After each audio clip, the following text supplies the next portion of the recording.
Podemos decir que el grado de modificación que hemos realizado sobre todo los ecosistemas nos ha llevado a vivir tiempos difíciles. Además se han juntado varias crisis que se están potenciando entre sí y la defaunación que conocemos como crisis de la biodiversidad y sus causas que analizaremos seguidamente también están potenciando otras crisis como las crisis climáticas, las crisis de la pobreza, crisis de las enfermedades, crisis energética, crisis del agua también como recurso esencial para nosotros. Y sobre todo, la población humana tal vez tenga raíz todas estas crisis en una crisis ética, que significa que estamos tomando todos los recursos de una manera muy rápida, sin importarnos su renovación natural, y eso está obviamente impactando sobre la sociedad, por lo cual de aquí en más me voy a referir en vez de a crisis ambientales, a crisis socioambientales, porque las sociedades dependemos inextricablemente de los recursos naturales que estamos impactando. Ahora veamos brevemente las causas de la defaunación. En principio, la agricultura es posiblemente el cambio ecológico más importante en 3.500 millones de años de existencia de la vida. ¿Por qué? Porque somos la primera especie que logramos domesticar un pequeño número de especies y sobrevivir fuera de la carga, de la capacidad de carga de los ecosistemas. La domesticación de los principales cultivos y de unas pocas especies de animales nos permitió aumentar poblacionalmente y no tener que interaccionar más con la naturaleza como antes. Y como consecuencia de eso, de la agricultura también se pueden formar ciudades, vienen las divisiones de las clases sociales. Antes éramos cazadores recolectores y teníamos, por ejemplo, propiedades comunitarias. Empieza el concepto de acumulación de riquezas, de propiedad privada y varios conceptos que terminan sobre todo en una gran parte de la población, luego de que se tecnifica la agricultura, viviendo en las ciudades y completamente aislada de la naturaleza. Con lo cual ahí empezamos a tener una disociación artificial muy fuerte entre el componente humano, o sea, entre las sociedades humanas y la naturaleza. Esa disociación hace que no podamos relacionar que nuestros principales recursos para la subsistencia vienen directamente de la naturaleza. Ahora bueno, esto nos permitió, junto con el control de las enfermedades a través de la medicina, sobrepoblar la tierra y tuvimos que aumentar nuestras superficies de cultivos. Eso sumado a la revolución industrial que a través del consumo de combustibles fósiles y la creación de maquinarias cada vez más eficientes nos permiten transformar muy rápidamente los ecosistemas de los que dependemos y básicamente lo que estamos haciendo es reducir la diversidad de la tierra a muy pocas especies que son necesarias para nuestra supervivencia por la cantidad de alimentos que producen. La revolución industrial también llevó a otras cuestiones importantes como fue la contaminación rápida a través de la liberación de dióxido de carbono y otros gases de efecto invernadero. La agricultura también provoca eso y se suma ahora el cambio climático como un factor importante. Para que tengamos idea, en la agricultura tecnificada, cada 6 calorías que yo invierto, obtengo una caloría de alimento. Y, por ejemplo, un cazador-recolector del Amazonas o de África, de la zona de los desiertos donde viven los bosquimanos, por cada caloría que ellos invierten, obtienen 6 de alimento. O sea que la agricultura es ineficiente energéticamente. Razón por la cual solo puede ser sostenida a partir de insumos que generan contaminación o generan también una ecuación energética que termina calentando el clima. Otra causa que no podemos olvidar de esta defaunación es lo que yo llamo la monetarización. En algún momento todos teníamos que producir algo para intercambiarlo a través del trueque, pero cuando se crea la moneda, primero en el primero de los casos eran con metales preciosos y después directamente con billetes, se genera una economía virtual y una producción, digamos, de dinero que no siempre está relacionada con la producción de materiales, con lo cual hoy sabemos que las inversiones de grandes bancos, las deudas y los capitales pueden y tienden a generar un extractivismo acelerado de los recursos naturales que lo ven como posibilidades de inversión y ganancia a corto plazo y poco se preocupan por la sostenibilidad en el tiempo de esos recursos naturales. Obviamente que todos estos son factores que están haciendo que esta sexta extinción de flora y fauna en la Tierra esté sumamente acelerada. También lo cierto es que existen lo que llamamos ciclos biogeoquímicos del agua, del carbono, del fósforo, del nitrógeno, que son ciclos que relacionan a todos los seres vivientes. Con lo cual, lo que va a ocurrir a corto plazo es que esos ciclos están siendo afectados y va a ser afectada sin dudas la calidad de vida en el planeta e incluso se puede poner en riesgo la supervivencia por lo menos de algunas poblaciones humanas. Otra cuestión importante es que estamos extrayendo más recursos que nunca de la biosfera.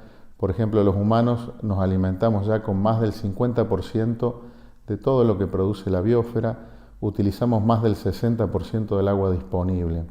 Sin embargo, esa distribución no es equitativa.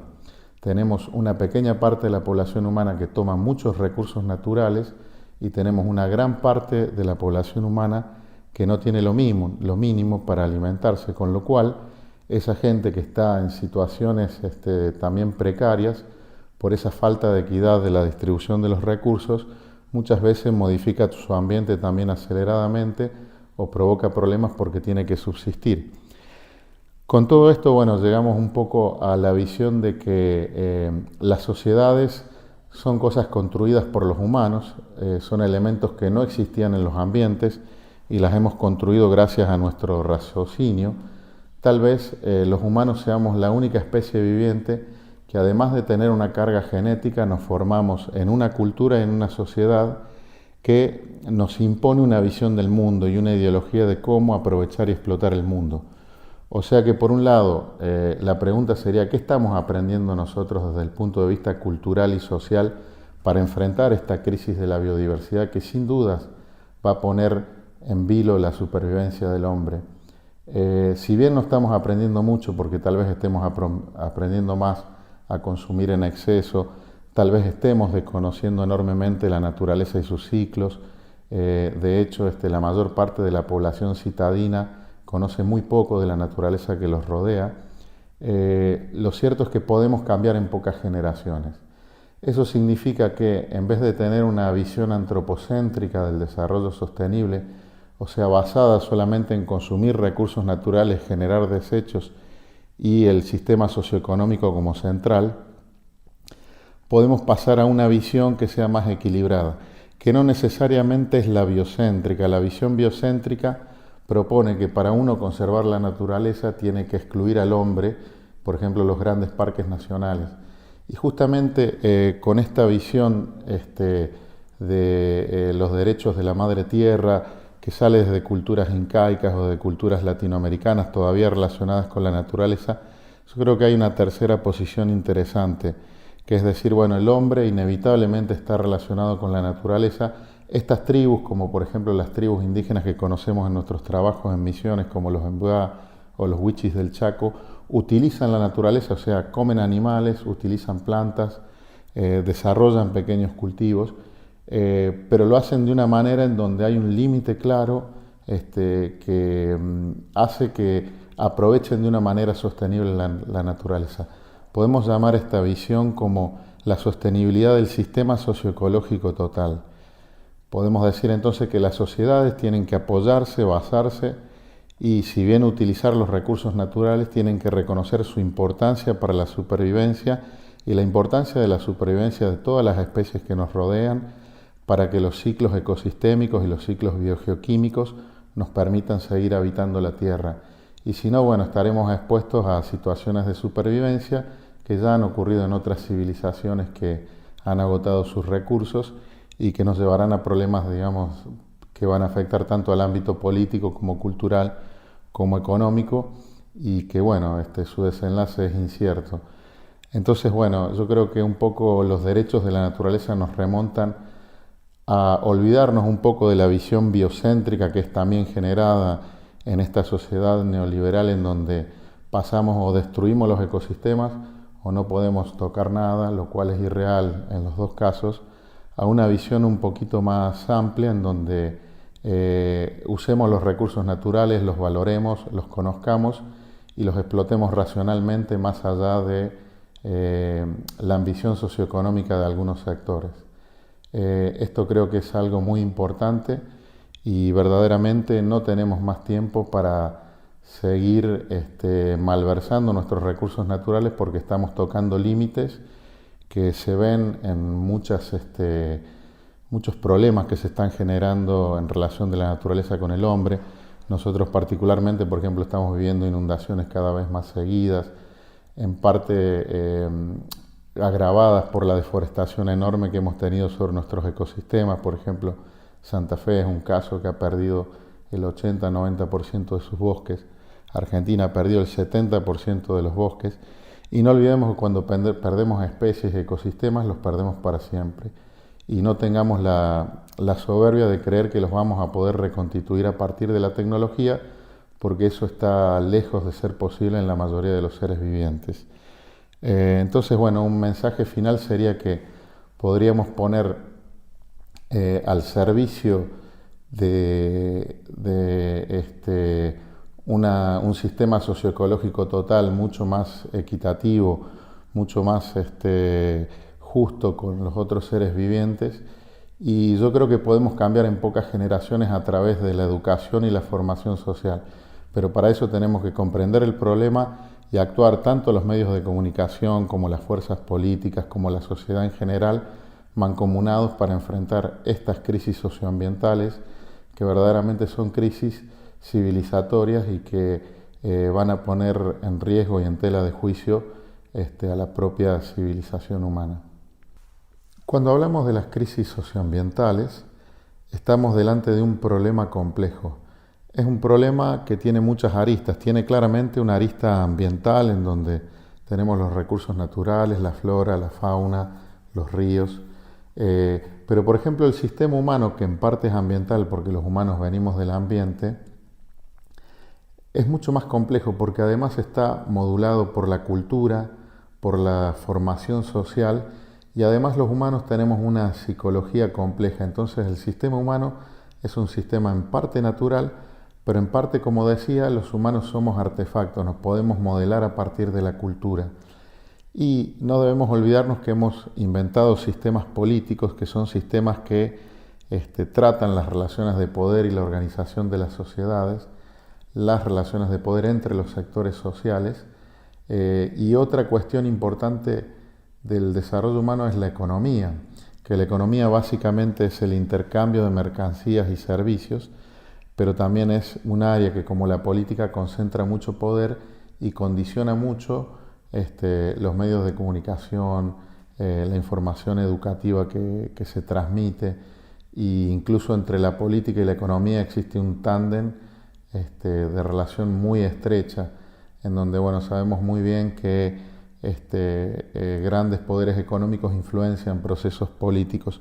Por otro lado tenemos a la cultura, y dentro de la cultura yo quiero destacar, además de las culturas estas nativas que tienen mucho para decir sobre el manejo sabio de los recursos naturales, sobre todo porque son culturas no consumistas que vivieron integradas a sus ambientes, yo creo que estos problemas complejos tienen que ser abordados también por la ciencia, por una ciencia transdisciplinaria, una ciencia que tenga en cuenta disciplinas de todas estas ramas que fui nombrando antes y que además generen una relación profunda entre las disciplinas como para que rompamos los paradigmas disciplinarios que no nos están permitiendo abordar el problema en todo su contexto. Entonces yo creo que la ciencia es muy fuerte porque la ciencia se basa en teoría, hechos y siempre contrasta con la realidad. Y a través de la filosofía posiblemente la ciencia sea el único medio cultural para modificar las ideologías. Las ideologías han sido construidas básicamente basándonos en conocimiento revelado, en pensamientos de cómo debería ser la sociedad, pero yo creo que hoy no tenemos una ideología adecuada para afrontar los problemas ambientales que tenemos, que son sin duda transdisciplinarios. Transdisciplinarios porque necesitamos de la ciencia y la interdisciplina actuando en conjunto para abordar todos estos problemas desde una óptica integrada.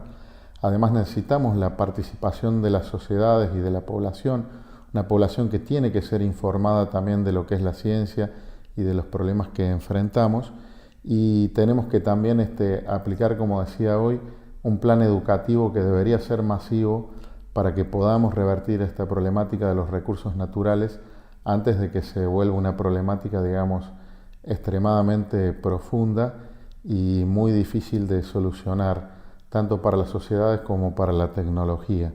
Y dejemos un poquito de lado lo que yo llamo soberbia tecnológica, que es creer que la tecnología va a solucionar todos nuestros problemas. Sin duda es que cuando los organismos vivientes están afectados, la tecnología hay muchas cosas que no la puede solucionar, y la extinción de especies es una de ellas.